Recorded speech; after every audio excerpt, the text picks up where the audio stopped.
So the thing about being a student athlete is that you're already told that you're whatever your sport is. You're a basketball player, soccer player, football player, tennis, swimming, the list goes on. But that's like who you are. You're given this identity.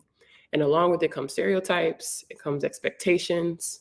And those expectations and stereotypes get bigger and heavier as you kind of go through your process and get to college, right? So when you get to college, you're now the athlete, right? You hang out with the athletes, you get the perks, but you also get the looks, right? You get the kids that are upset that you get to come in late and leave a little early because you have a game.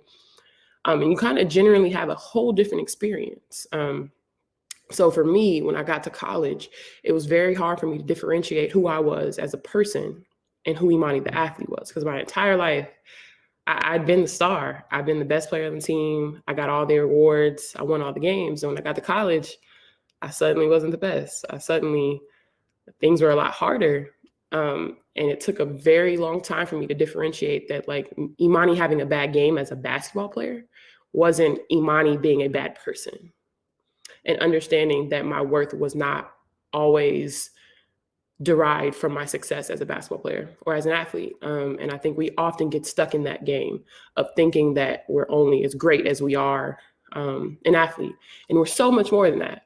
So I always love to tell students to be everything you want to be, right? I always say, like, I want to live 5 lives because I genuinely have so many passions.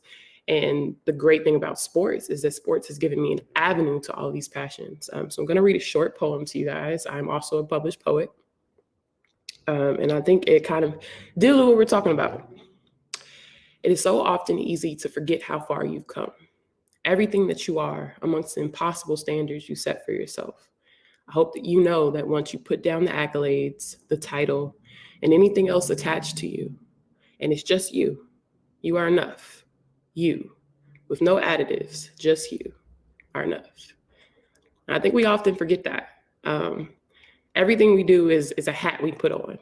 Being a basketball player, it's just something I do. It's not who I am. And I often correct people when they say that, right?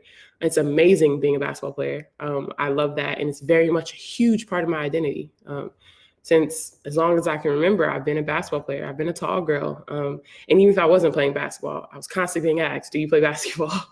So it was all I knew, right? But also, like, I'm a poet. I love to write. I love to read. I'm currently in law school. I have my own nonprofit. You can't see my shirt right now, but my nonprofit organization, Hoops and Hope Foundation. I am a speaker. I'm a mental health advocate. I am a sexual abuse survivor, and I talk about these things on the platform that basketball gives me. So while basketball is what may get me into the room, it is not my full story. So I encourage you guys, especially in college, to nurture your full identity and to feel comfortable doing so. Your coach, hopefully you'll have a coach. Like, I had a coach that was very open to allowing me to pursue other things. She understood that, like, I needed that for me to be okay. I needed to do poetry.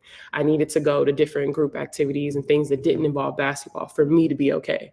Because I was never the kid that was like, ball all day, ball is life.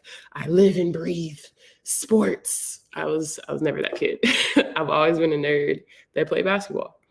So I needed to have that kind of break away from the sport. So I had a coach that encouraged me to do those things and allowed me to do those things. But we all don't come from situations like that. And you may not get into a situation where you have that kind of support from your athletic staff. So I encourage you, one, to find an adult or a mentor, be it in your professional field that you want to go into, or just in your academic, like in academics, or one of your favorite professors that can help you kind of tap out of being an athlete, right?